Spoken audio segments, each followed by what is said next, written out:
Hey guys, welcome to Dove Stack. This is how to lock cells in Excel. I prepared a table here, and as you can see, I have the values 2 and 5. And later on in the cell B4, I have a formula which calculates the sum of these values.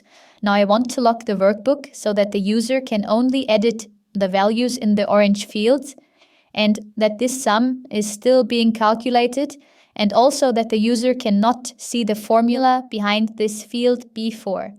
So to achieve this, we first highlight all the cells that we want the user to be able to edit later on. Then we go to the Home tab, into the Alignment section, and click on this little arrow in the bottom right corner.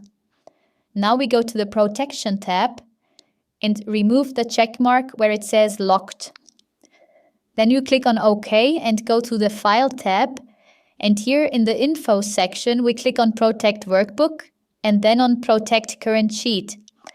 Now we can enter a password, and if you would now lock the sheet, the user would only be able to edit these orange fields, but he would also be able to see the formula behind the field B4, for example. And to make sure that the user also cannot see the formula behind this field, we simply remove the check mark where it says Select Locked Cells. Now we click on OK, and we have to re-enter the password again. And now when we click into the workbook, you can see that we cannot select any cell, so the user cannot see the formulas in this workbook.